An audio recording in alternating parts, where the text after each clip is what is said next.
पाया है। तेरा हर एक एक सिद्धांत प्रभु हमें आज समझ में आया है। वितराग प्रभु इस जग को अब तेरा ही एक सहारा है। द्वार जो तेरे बंद हुए आँखों ने नीर बहाया है। नमो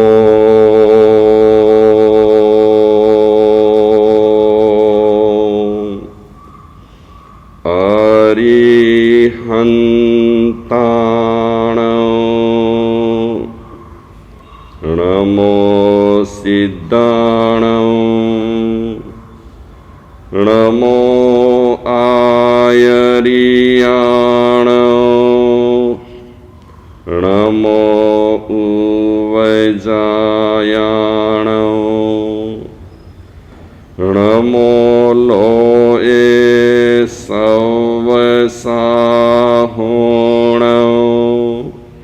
एसो पंचन मुकारो सव पावपणासनो मंगलाणं च सवेसिं परमं हवै कल्याण पदपारामं श्रुतगंगा हिमाचलम् विश्वाम्भोजरविं देवं वन्दे श्रीज्ञातनन्दनम् अक्षीणमहानसलब्धि केवल श्रीकराम्बुजे नाम लक्ष्मी मुखे वाणी तमहं गौतमं स्तुवे श्रीजिनागमवोहितं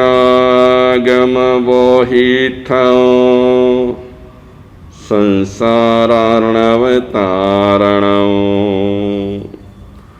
ममेदं दर्शितं येन तस्मै श्री गुरवे नमः।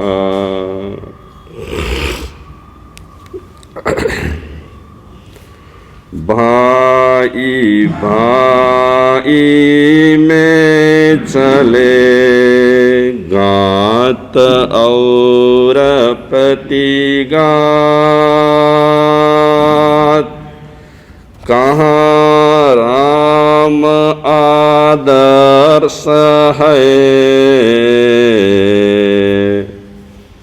कहाँ राम आदर्श है कोरी मिथ्या बात कोरी मिथ्या बात वस्त्र त्यागना सरल है कठिन त्याग नाराग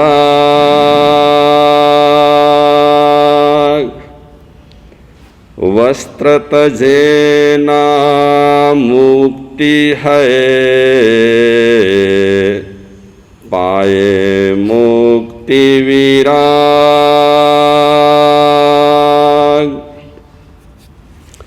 तीर्थ तीर्थ भटकते हुआ न चित्त विशुद्ध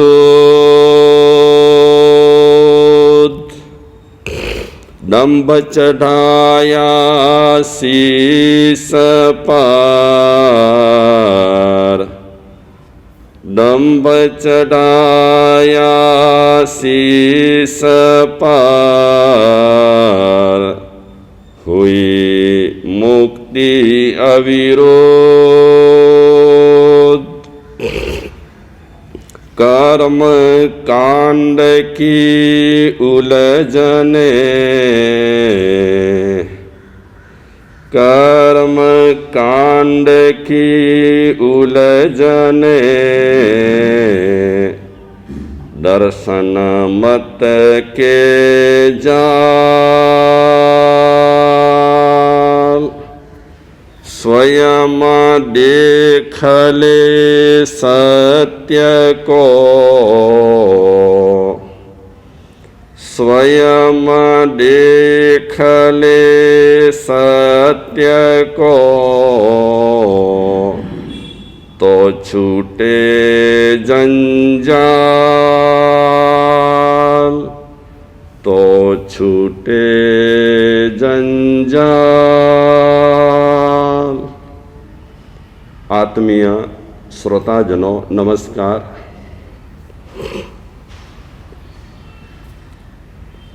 प्रवचनની શરૂઆત એક શ્લોકથી કરું છું। યોગ શાસ્ત્રનો શ્લોક છે। એ યોગ શાસ્ત્રના શ્લોકમાં કહે છે, પરાર્થ ગ્રહણે એસામ નિયમ શુદ્ધ ચેતસામ, અભ્યાયાન્તિ શ્રિયસ્તેસામ સ્વયમેવ સ્વયંવરા। જગતમાં પ્રત્યેક લોકોને પૈસા ખપે છે। તમે નહીં ખપતા હોય તો મને ખબર નથી તમને, બાકી લગભગ જનરલી બધાને લક્ષ્મી ખપે છે। ખપે છે કે નથી ખપતી? પૈસો કોને ન ખપે? બાપા તમને નથી ખપતો પૈસો? પૈસો બધાને જોઈએ। પૈસાની કોણ ના પાડે? પૈસામાં તો જાદુ જ છે, બહુ મોટો જાદુ છે પૈસામાં। અને પૈસામાં જો જાદુ ન હોય તો આ ભણેલા ગણેલા શું કામ દોડાદોડી કરે? પૈસા માટે દોડાદોડી કરે છે ને ભણેલા ગણેલા। ડિગ્રીઓ પ્રાપ્ત કરવા માટે 25-30 વર્ષ કાઢ્યા હોય, ડિગ્રીઓ પ્રાપ્ત થઈ ગયા પછી પૈસા માટે બિચારા બહુ જ દોડે જ છે। અને પૈસામાં ઇલમ છે, ભગવાનમાં ઇલમ છે કે નહીં મને ખબર નથી, બાકી પૈસામાં ભારોભાર ઇલમ છે। ભગવાન માટે તો જેટલો ભોગ અપાય એટલો અપાય છે, બાકી પૈસા માટે તો બહુ ભોગ અપાય છે। સવારથી લઈ કરી રાત સુધી ભગવાન માટે કેટલો સમય અને પૈસા માટે કેટલો સમય એ આપણે સૌ જાણીએ છીએ। પૈસામાં બહુ તાકાત છે તો જળ। પૈસો જળ છે તે છતાં પણ માણસ જેવા માણસને નચાવે છે। હું એ વાત કરવા નથી માંગતો, પૈસાથી વિરુદ્ધ વાત નથી કરવા માંગતો। યોગ શાસ્ત્રમાં પૈસાની વાત કરી છે, બોલો, લક્ષ્મીની। અને સરસ વાત કરી છે, કારણ કે આ સંસાર છે એ પૈસા વગર તો ચાલે તેમ નથી। તમારું સંસાર પૈસા વગર ચાલતું હોય તો મને ખબર નથી, બાકી તો સમગ્ર સંસાર પૈસાથી ચાલે છે। વહીવટ પૈસાનો જ છે। તો યોગ શાસ્ત્ર જેવા ગ્રંથમાં પૈસા માટે વાત કરતાને કહે છે, પરાર્થ ગ્રહણે એસામ શુદ્ધ નિયમ શુદ્ધ ચેતસામ। જે શુદ્ધ ચિત્તવાળા લોકો રહેલા છે, શુદ્ધ ચિત્તવાળા, એ શુદ્ધ ચિત્તવાળા લોકોનું નિયમ રહેલું છે। એમનું નિયમ છે, પર ધન પર ક્યારે પણ હાથ મારવો નહીં।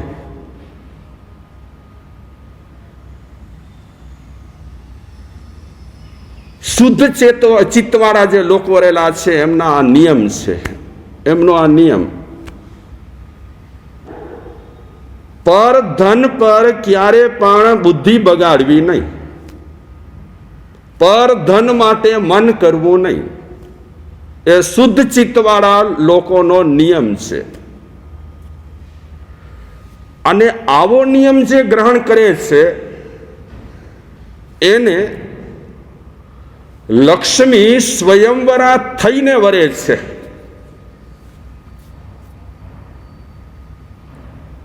સ્વયંવરા એટલે આપ સૌને ખ્યાલ હશે, પહેલાના જમાનામાં સ્વયંવર મંડપ રચાતા અને કન્યા ખુદ પસંદ કરતી વરને,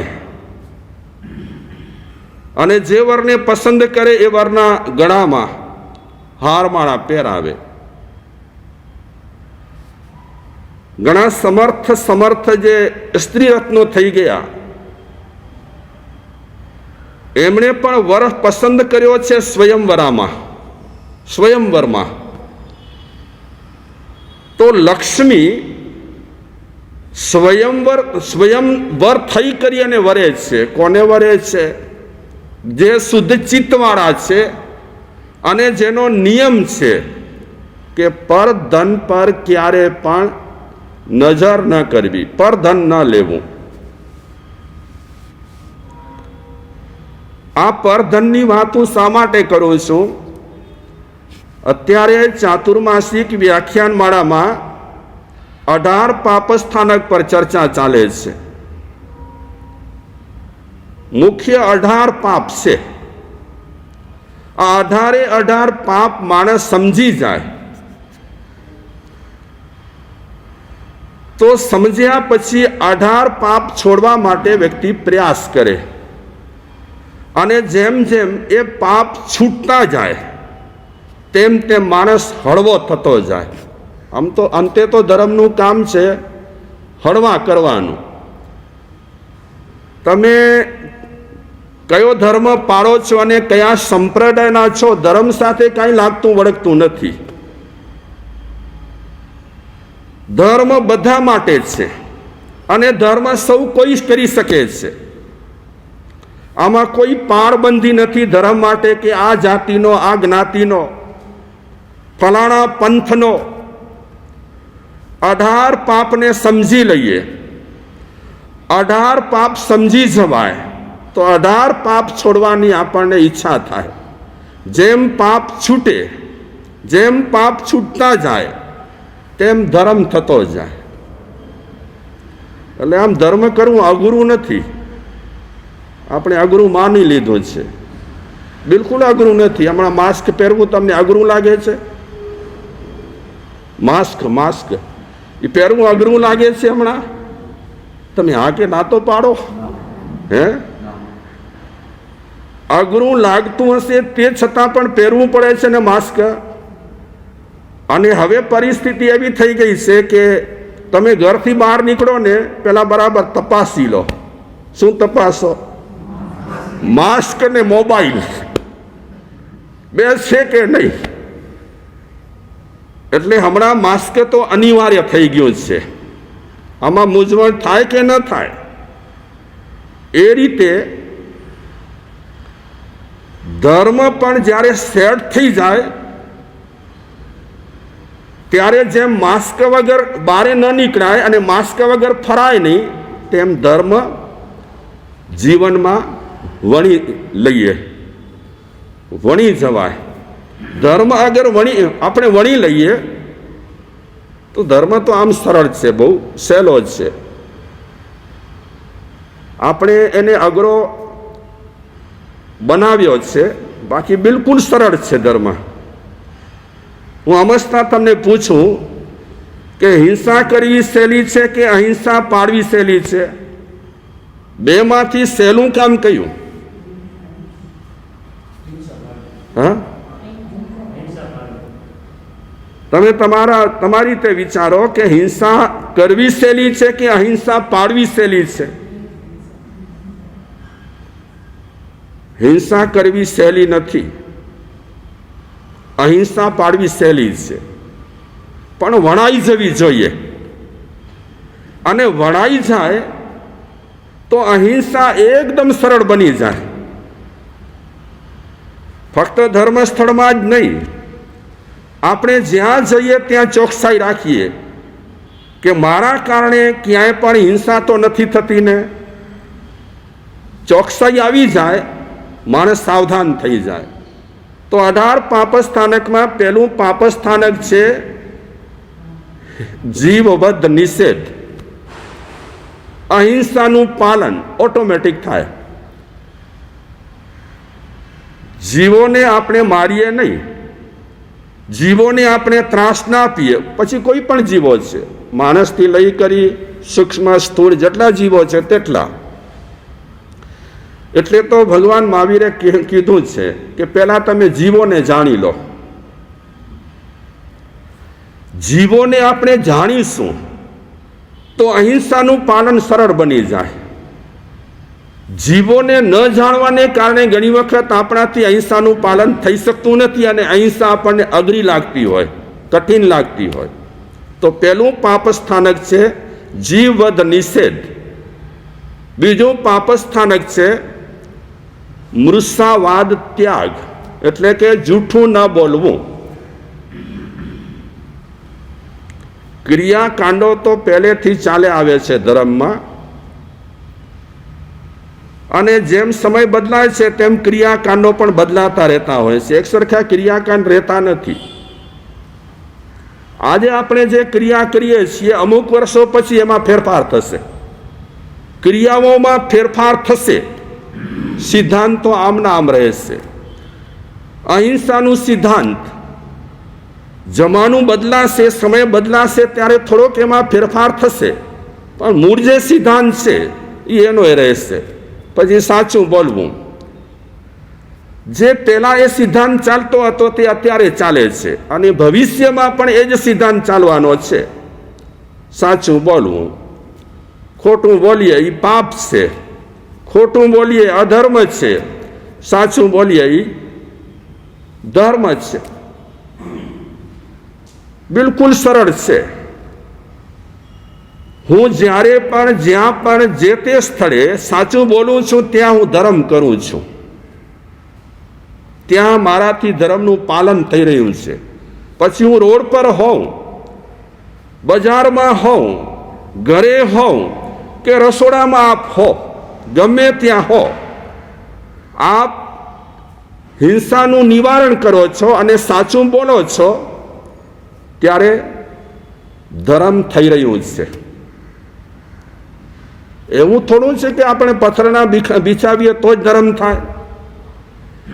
ધર્મ તો વગર પથ્થરને પણ થઈ શકે છે, પથ્થરનું પાથર્યા વગર પણ થઈ શકે છે. અહિંસાનું પાલન આપણને કરવું હોય, સત્ય આપણને બોલવું હોય ત્યારે શેની જરૂર પડે? આપણને શેની જરૂર પડે? ભાગ્યશાળીઓ. ત્યારે કદાચ ઉપકરણો ન હોય તો પણ ચાલે, મારે સત્ય બોલવું છે, ગમે તે પરિસ્થિતિમાં મારે સત્ય બોલવું છે. અત્યારે ત્રીજું ચાલે છે પાપસ્થાનક. ત્રીજા પાપસ્થાનકનું નામ છે અદત્તા દાન. અદત્તા દાન એટલે માલિકની રજા ન હોય અને એ વસ્તુ પર આપણી માલિકી ન હોય, તે છતાં જેની માલિકી હોય એની રજા લીધા વિના આપણે વસ્તુ વાપરીએ કે વસ્તુ લઈ જઈએ તો એને ચોરી કહેવાય. તો આ શ્લોકમાં શું કહે છે? શુદ્ધ ચિત્તવાળા જે લોકો રહેલા છે, શુદ્ધ મનવાળા જે લોકો રહેલા છે, એમનો એક નિયમ રહેલો હોય છે કે ક્યારે પણ પરધન હોય કે પારકાની વસ્તુ રહેલી હોય એ લેવી જ નહીં, એવો એમનો નિયમ રહેલો હોય. અને શુદ્ધ ચિત્તવાળા એવા નિયમનું ચુસ્ત રીતે પાલન કરતા હોય. અને આવું જે કરતા હોય તેને લક્ષ્મી સ્વયં સામેથી વરવા માટે જતી હોય છે. હવે પૈસા ખપતા હોય તો શું કરવું પડે? યોગશાસ્ત્રમાં કીધું, બોલો, પદ્ધતિ બતાવી કે શુદ્ધ ચિત્તવાળા થવું પડે અને બીજાના ધન પર નજર બગાડવી ન જોઈએ. આવું જે કરે તેને લક્ષ્મી સામેથી ચલાવીને આવે. કામ સાધકને આ પણ કરવાનું જ છે. જે વ્યક્તિ શુદ્ધ ચિત્તવાળા નથી એ વ્યક્તિ ગમે તેના ધન પર નજર નાખતા હોય અને ગમે તે રીતે ધન પ્રાપ્ત કરતા હોય અને ગમે તે રીતે જે વ્યક્તિ ધન પ્રાપ્ત કરે એને લક્ષ્મી ક્યારે પણ સામેથી ચલાવીને આવતી નથી.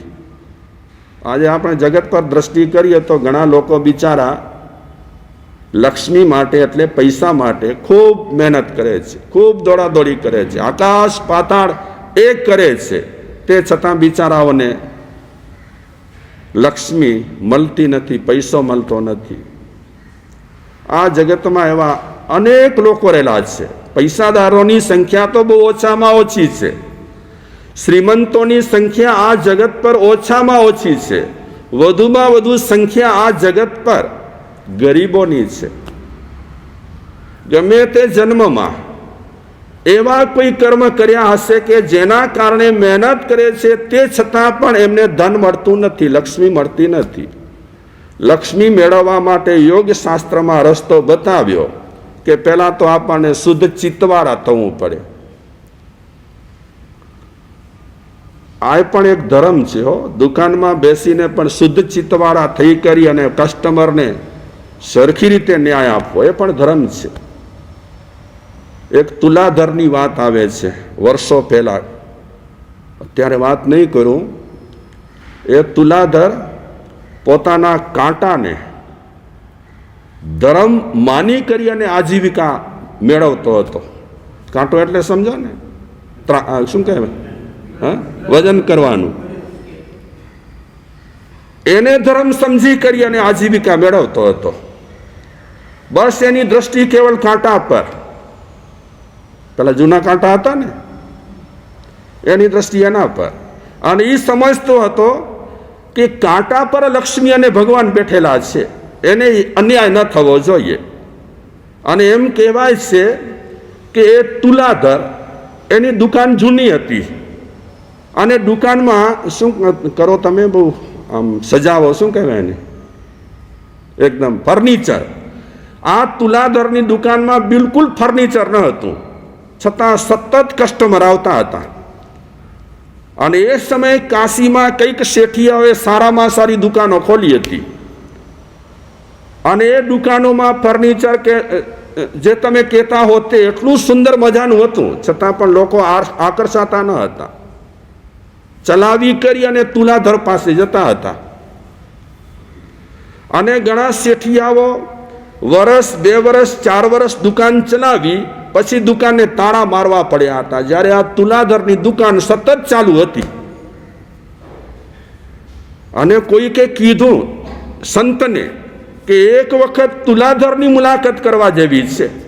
એક ગ્રહસ્થ છે તુલાધર, છતાં એક સંત એ તુલાધરની મુલાકાતે પહોંચ્યા હતા અને તુલાધરની સાધના જોઈ.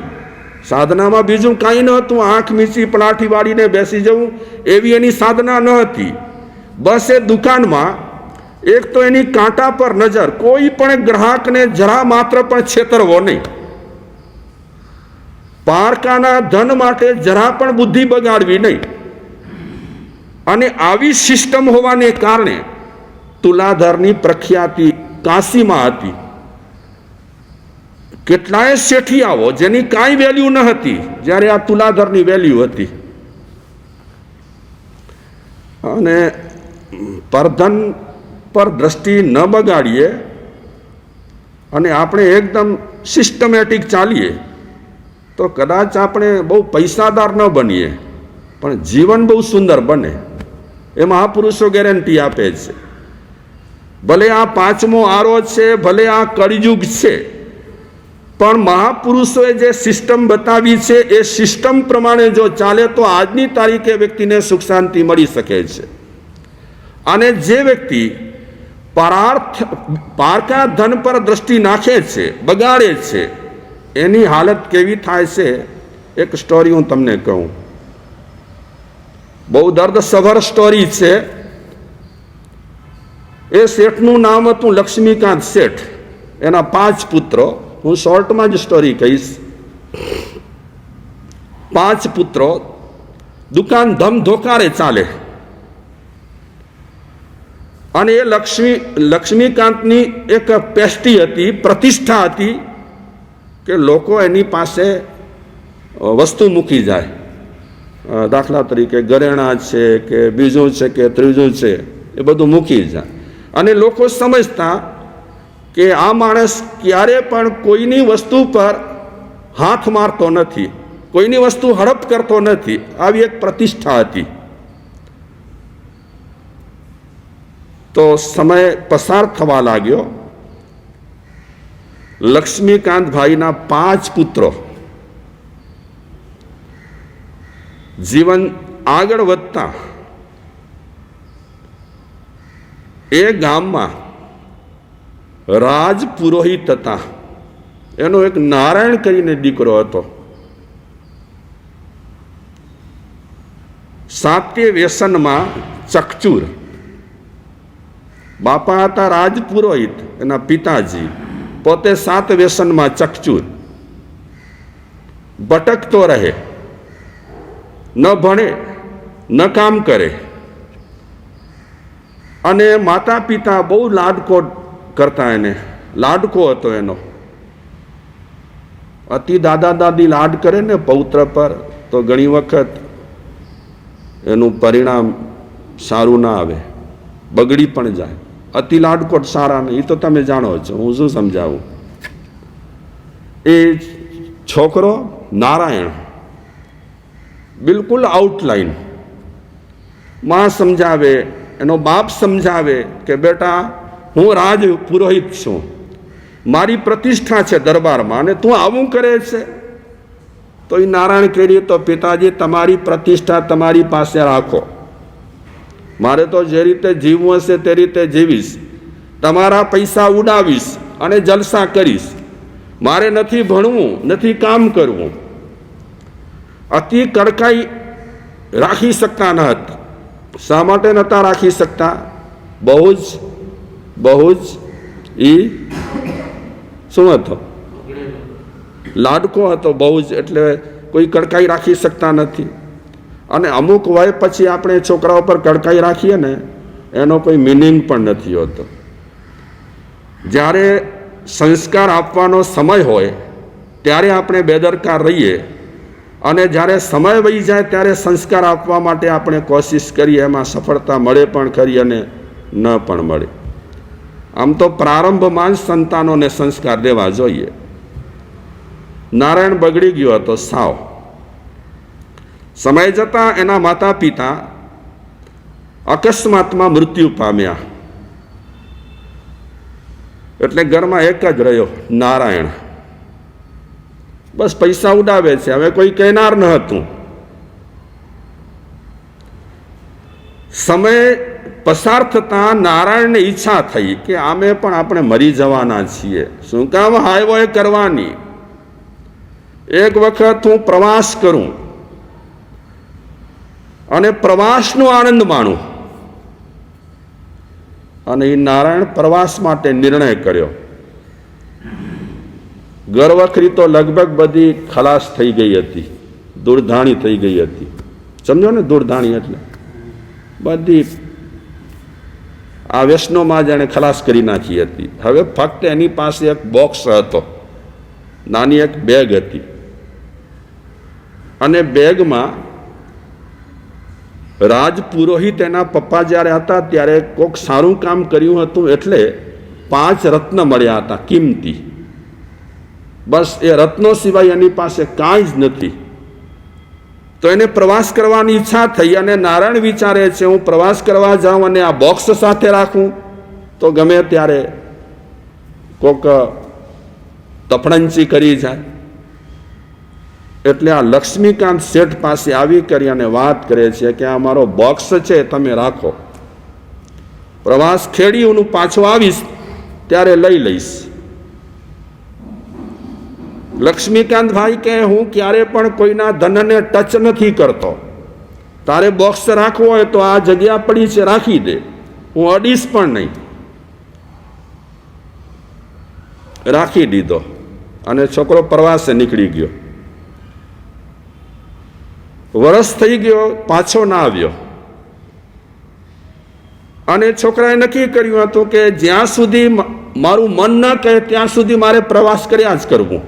જે તે લક્ષ્મી પૈસો હતો એ ઉડાવવો હતો એને. પ્રવાસ ખેડી કરી એ પાછો ફરે એનાથી પહેલા આ લક્ષ્મીકાંત શેઠ સાફ સૂફી કરતા હશે, એમાં બોક્સ પર નજર પડી. બોક્સ ખોલ્યો તો બોક્સમાં 5 રત્ન હતા, કિંમતી રત્ન હતા. લક્ષ્મીકાંત વિચારે છે કે જેણે આ વસ્તુ રાખી છે એ હજી આવ્યો નથી, રત્નો કિંમતી છે, તો મારે આ રત્નો હડપ કરી લેવા. એટલે 5 રત્નમાંથી 2 રત્ન એણે વેચ્યા. પુષ્કળ પૈસા મળ્યા. કોને મળ્યા? શેઠને.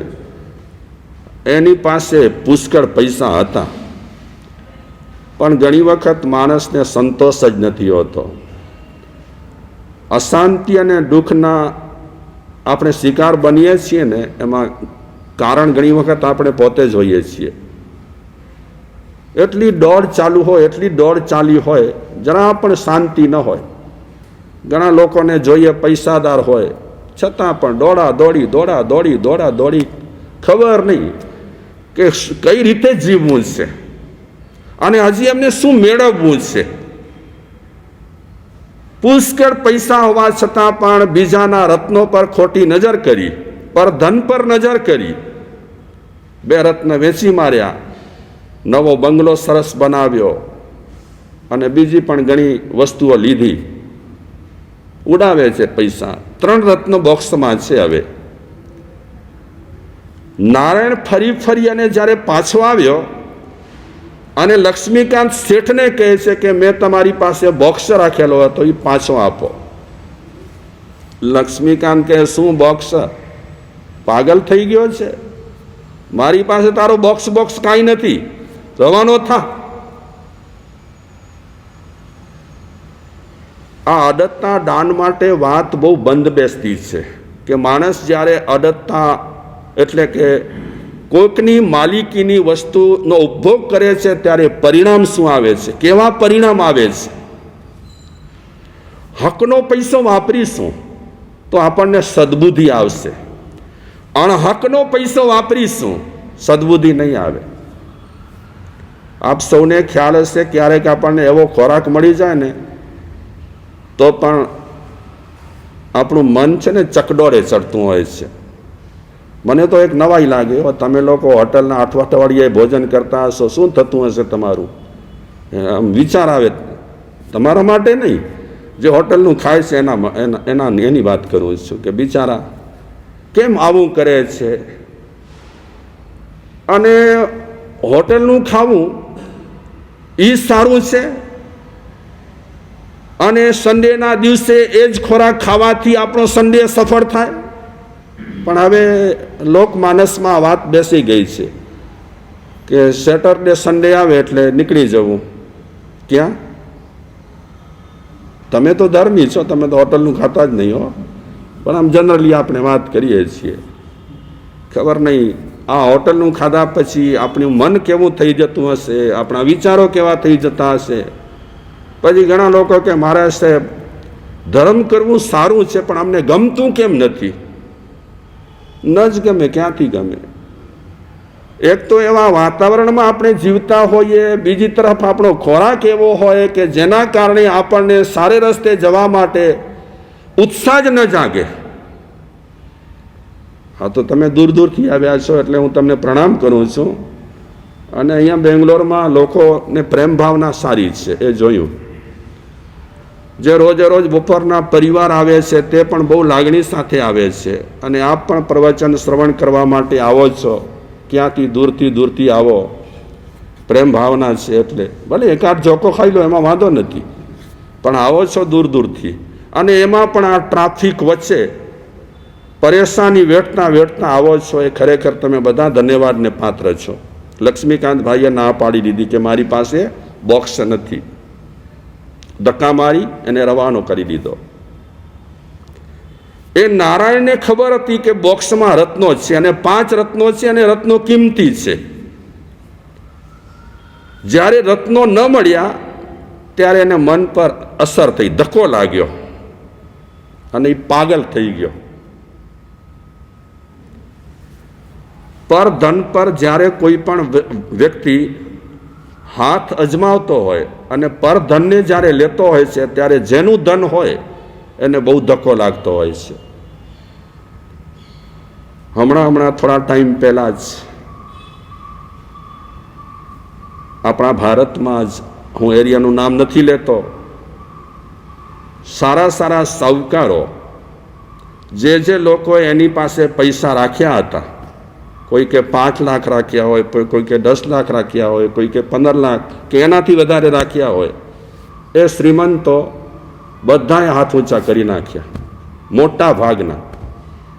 અને અત્યારે એ વિધવા બેન હશે કે ઘરમાં એકલ ડોકલ હશે, એમના વ્યાજમાંથી બિચારા ચલાવતા હતા બધું, અત્યારે એમની હાલત બહુ કંગાલ છે. હું એ જ્ઞાતિનું પણ નામ લેવા નથી માંગતો અત્યારે, પણ અને આવી રીતે કોઈકના પૈસા હડપ કર્યા પછી તમે જલસા કરતા હોય, તમારા જલસા કેવા કામના? કોકના પૈસા, એ બિચારા રીબાય છે. હવે વિધવાના પૈસા ખાધા પછી એ વિધવાની હાલત કેવી હશે કે જેને વ્યાજ અપાતું હતું એ બંધ થઈ ગયું છે, એ કઈ રીતે ગુજરાન ચલાવતા હોય? એટલે મારા ખ્યાલ પ્રમાણે મંદિરે ઓછું જવાય તો વાંધો નથી, માળા ઓછી ગણાય તો એ વાંધો નથી, પણ મૂળ જે આપણું જીવન છે એ જરાક ઠીક હોવું જોઈએ. એક તરફ આપણે માળા ગણતા હોઈએ, મંદિરે જતા હોઈએ, બીજી તરફ આવી રીતે લોકોને આપણે ત્રાસ આપતા હોઈએ અને પછી કહીએ કે ભગવાન અમારા પર પ્રસન્ન નથી થતો. ક્યાંથી થાય પ્રસન્ન? વિધિ ક્રિયાઓ કરીએ છીએ સારું છે, પણ વિધિ ક્રિયાઓ સર્વોપરી નથી. એ વિધિ ક્રિયાઓમાં જ ધર્મ સમાઈ જતો નથી, બીજું પણ કંઈક કરવા માટે મહાપુરુષોએ આપણને કીધું છે, અને એ થશે તો જ આપણને માનસિક શાંતિ મળશે. નારાયણ પાગલ થઈ ગયો અને રાડ કરવા લાગ્યો રસ્તામાં, જ્યાં ત્યાં એવી બૂમો પાડે છે કે આ લક્ષ્મીકાંતભાઈએ મને છેતર્યો, મારી વસ્તુ હડપ કરી લીધી. તો લોકો શું સમજવા લાગ્યા કે એ પાગલ છે. એક વખત માણસની પ્રતિષ્ઠા જામી જાય ને પછી એ માણસ ગડબડ ગોટાળા ગમે તેટલા કરે ને, એ બધું શું થાય? તમે બોલતા કેમ નથી? હે, એક વખત પ્રતિષ્ઠા જામી જાય ને પછી આવી રીતે કોઈકની સંપત્તિ પર હાથ મારે ને, તો જેની સંપત્તિ એણે લઈ લીધી હોય કે હાથ મારી હોય એની લોકો વાતો ન સાંભળે, અને આની પ્રતિષ્ઠા જામેલી હોવાને કારણે એમ કે લોકો આ સાચો છે, પેલો જ ખોટો છે. પણ અંતે પરિણામ સારા નથી આવતા. ભલે લોકો કહે કે ભૂલ પેલાની છે, એણે રાખ્યું જ નથી કાંઈ, પણ લક્ષ્મીકાંતભાઈનો માયલો સમજતો હતો કે બોક્સ એનું જ હતું, 5 રત્ન એના જ હતા, મેં અધિકાર જમાવ્યો છે. કોકની વસ્તુ પર, પર ધન પર અધિકાર જમાવ્યો છે. અને પર ધન પર અધિકાર કોણ જમાવે? શુદ્ધ ચિત્તવાળા ક્યારે ન જમાવે. અશુદ્ધ ચિત્તવાળા હોય તે જ પર ધન પર નજર કરતા હોય છે. આ જગત પર એવા શુદ્ધ ચિત્તવાળા લોકો રહેલા છે કે પારકાના ધન પર બિલકુલ નજર કરતા નથી. શ્રીમદ રાજચંદ્રે કીધું, જ્યારે અતિ પ્રસિદ્ધ ન હતા અને બિઝનેસ કરતા હતા ત્યારે એમણે કહેલું કે આ રાયચંદ દૂધ પીએ છે, લોહી નથી પીતો. આપ સૌ જાણતા હશો, દૂધ પીએ છે, લોહી નથી પીતો, એનો મતલબ શું? બિઝનેસ કરતા હતા અને બિઝનેસ દરમિયાન જે થયું તે એમને મિલકત પૈસો વધારે મળતો હતો તે છતાં પણ એમણે કહી દીધું કે મારામાં માનવતા છે, હું માણસ છું. બિઝનેસમાં ને ભાવ તાલમાં ગડબડ થઈ એનો મતલબ નહીં કે હું તને દબાવી કરી અને પૈસા લઈ લઉં. હું લોહી નથી પીતો, પાણી પેલા દૂધ પીઉં છું. આવા ઘણા લોકો થઈ ગયા. મેં હમણાં એક જમનાલાલ બજાજની વાત વાંચી. જમનાલાલ બજાજ બહુ જબરદસ્ત એણે પણ એક કામ કર્યું. ચૌર્ય કર્મ થતો હતો કપાસનો, એ ચૌર્ય કર્મને એણે અટકાવ્યું અને એને ખબર પડી કે આ ચૌર્ય કામને કારણે મારી ધંધામાં જે જમાવટ થવી જોઈએ જમાવટ નથી થતી. અને પછી એણે પરિવર્તન કર્યું. અદત્તા દાન પર એણે કાપ મૂક્યો, બંધ કર્યું અને પછી એની જમાવટ થઈ, ધંધામાં પ્રતિષ્ઠા જામી. વિદેશમાં કપાસ જતું હતું, ત્યાં સામેથી માંગણીઓ આવવા લાગી કે મોકલજો તમારો કપાસ. ખોટું કરીએ માંગણીઓ ના આવે. એક વખત લોકોમાં આપણે ફાવી જઈએ, પણ પછી લોકો ચેતી જાય કે આનો ભરોસો બહુ, એના માલનો ભરોસો કરવા જેવો નથી. આ નારાયણ ગાંડો થઈ ગયો અને એક વખતે એણે નિર્ણય કર્યો કે મારે સુસાઇડ કરી નાખવું, કારણ કે મારી કોઈ લોકો વાતો સાંભળતા નથી, મને ખોટો ઠરાવે છે. અને પહાડ પર ચડી કરી અને નારાયણે આપઘાત કર્યો, સુસાઇડ કર્યું. આ બાજુ શેઠના 5 પુત્રો મોટા થવા લાગ્યા. પહેલા પુત્રના લગ્ન કર્યા. લગ્ન થયા પછી પહેલી જ વખત ઘરમાં પ્રવેશ કરે છે, ગૃહલક્ષ્મી પ્રવેશ. અને ગૃહલક્ષ્મી પ્રવેશ વખતે એ જ્યારે પેલા મારે ચડતા હતા પતિ પત્ની, ત્યારે 7મે પગથિયે છોકરાને સર્પદંશ થયો. છોકરો મરી ગયો, પેલો મોટો દીકરો ગુજરી ગયો અને પુત્રવધુ શું થઈ ગયા? વિધવા થઈ ગયા. એટલે ગામમાં ચર્ચા થવા લાગી કે આમ કેમ. અને લોકોએ એવી પણ ચર્ચા કરી કે આ શેઠે કાંઈ ખોટું કામ કર્યું છે, સાચું કામ નથી કર્યું. પછી સમય જતાં બીજા પુત્રના લગ્ન થયા, બધી વિધિઓ પતી ગઈ અને બરાબર 7મે પગથી આવતા સર્પદંશ થયો અને બીજો છોકરો ગુજરી ગયો. ઘરમાં બીજી વિધવા થઈ. સારા કર્મ માણસને સારા ફળ આપે, નરસા કર્મ છે માણસને ગમે ત્યારે નરસા ફળ આપે. આમાં આપણી હોશિયારી જરા પણ કામ લાગે તેમ નથી. એ રીતે ત્રીજાના લગ્ન થયા, ત્રીજાને સર્પદંશ થયો, ત્રીજો ગુજરી ગયો. ચોથાના લગ્ન થયા, ચોથાને સર્પદંશ થયો, ચોથો ગુજરી ગયો. 4 વિધવાઓ આ લક્ષ્મીકાંતના ઘરે. ટેન્શન ના આવે? આવા બનાવ બને એટલે ટેન્શન ના આવે? આવે કે ના આવે? હવે આ લક્ષ્મીકાંતભાઈ ગમે તેટલા પૈસાદાર હોય, માનસિક શાંતિ કેટલી એમને? કોઈકની વસ્તુ એમણે હડપ કરી છે, તો હડપ કર્યા પછી અત્યારે એનું પરિણામ જુઓ. મહાપુરુષો તો કહે છે, ઋષિ મુનિઓ પણ કહે છે કે હકની ચીજ તમે ભોગવશો તો સુખ શાંતિ ચોક્કસ મળશે, અને અણહકની ચીજ તમે ભોગવશો, ભલે પછી તમે 5મા આરામાં હો કે સતયુગમાં રહેલા હો, અણહકની ભોગવશો તો અણહકની વસ્તુ શાંતિ નહીં આપે, અશાંતિ જ આપશે. જે નિયમો અને બંધારણ છે એ આપણે બદલાઈશું એના કારણે બદલાશે નહીં. એ તો જેમના તેમ જ રહેવાના છે. 2 ને 2 4ની જેમ. આમ કરશો તો આમ થશે અને આમ કરશો તો આમ થશે. એમાં જમાનો ભલે બદલાય, કપડાં ભલે બદલાય, ખાવા પીવાનું ભલે બદલાય, રહેણી કેણી ભલે બદલાય, પણ મૂળ સિદ્ધાંતો ક્યારે પણ બદલાશે નહીં. હવે 5મા દીકરો પણ લગ્ન લાયક થયો, પણ ગભરાય છે. ખુદ દીકરોએ ગભરાય છે, લક્ષ્મીકાંત પોતે ગભરાય છે કે 5માના લગ્ન થાય અને ન કરે ભગવાન અને એને પણ સર્પદંશ થાય તો 5મી પુત્ર પેલી વિધવા આવશે મારા ઘરે, 5મી વિધવા થશે અને હું તો પુત્ર વગરનો થઈ જઈશ. તો આ બધું ધન કોના માટે? ખોટું સાચું કર્યું છે, ગડબડો કરી છે, કોના માટે? તે છતાં પણ 5મા દીકરાના લગ્નની તૈયારીઓ થઈ અને એક કન્યા મળી. એ કન્યા બહુ સરસ, સમજુ, ખાનદાન ઘરની, સંસ્કારી. લગ્ન લેવાઈ ગયા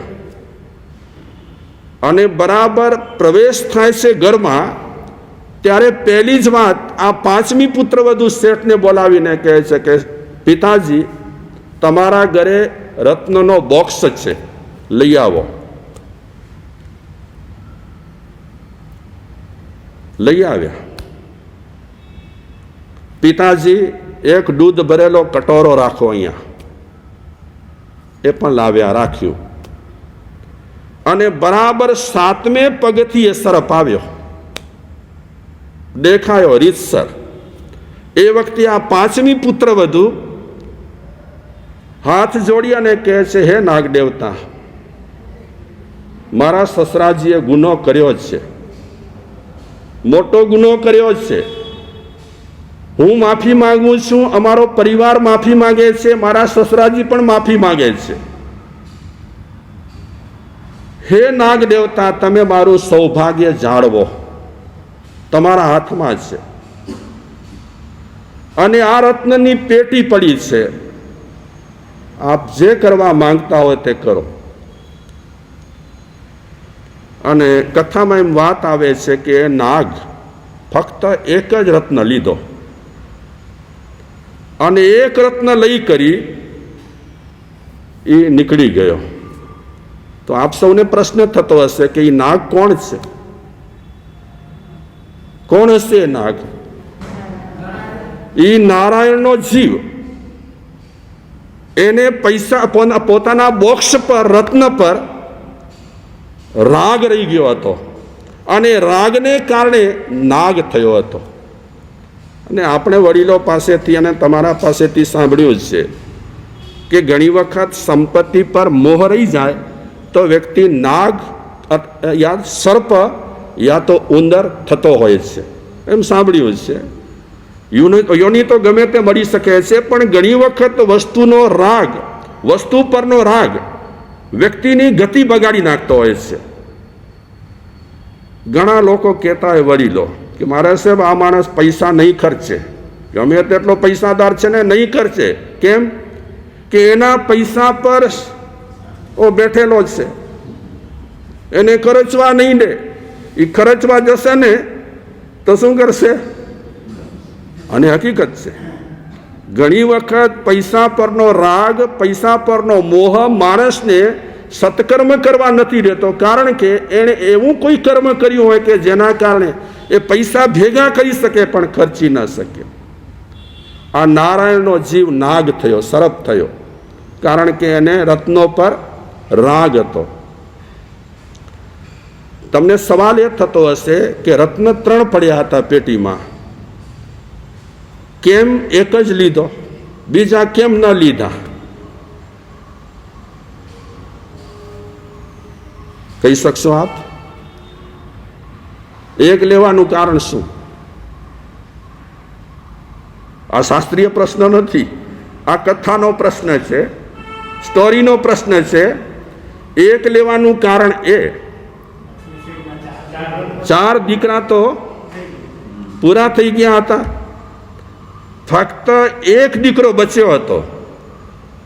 તો એ નાગ દેવતાએ પણ માણસની ભાષામાં કીધું કે 4ને મેં ખતમ કર્યા છે, એકને રાખ્યો છે, તો આ એક રત્ન હું લઈ જાઉં છું.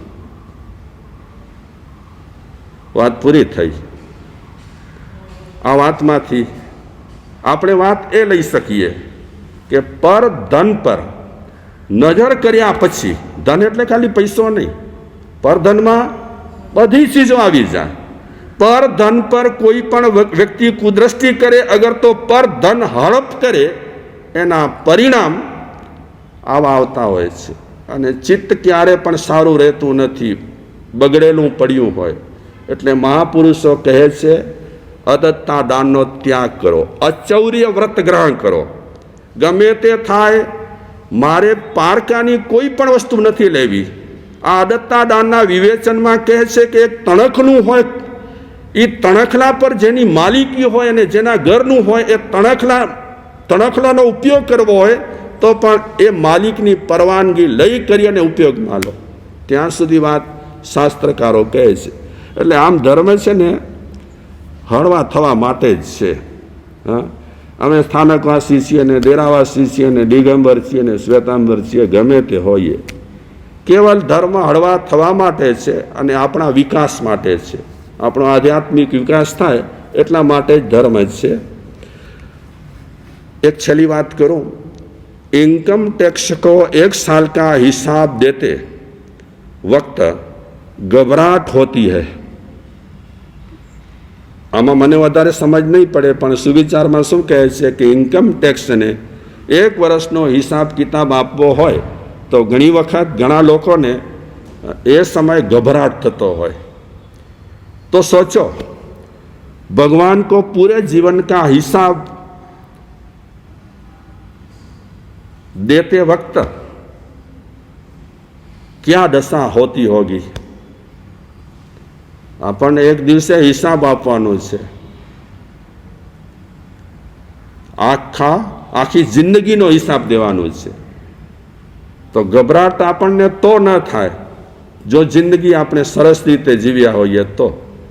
અગર જિંદગી આપણે સરસ રીતે ન જીવ્યા હોઈએ અને હિસાબ આપણને દેવો હશે તો પરસેવો છૂટશે, વગર બીપી આવશે. એટલે મહાપુરુષો આ બધા સિદ્ધાંતો માણસ માત્રને હળવા થવા માટે બતાવ્યા છે. ઓમ શાંતિ.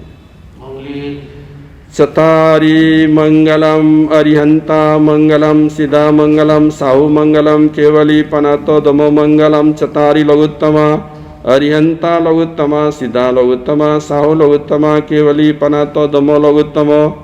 बोलिए चतारी शरणम पवजामि अरियंते शरणम सिद्धे शरणम पवजामि साहु केवली पनतम दम्बम शरणम. 4 शरणादु खरणा वर्ण शरणु कोई जे भव्य प्राणी आदरे अक्षय अविचल पद होय.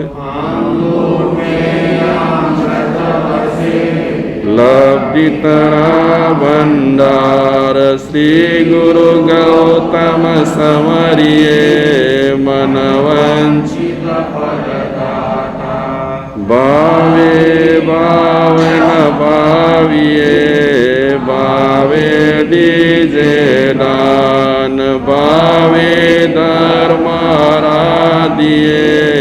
भावे भावे पद निर्वाण.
ગુરુદેવ નરેશ મુનિ મહારાજ સાહેબ તથા વૈજસ મુનિ મહારાજ કોટી કોટી વંદન.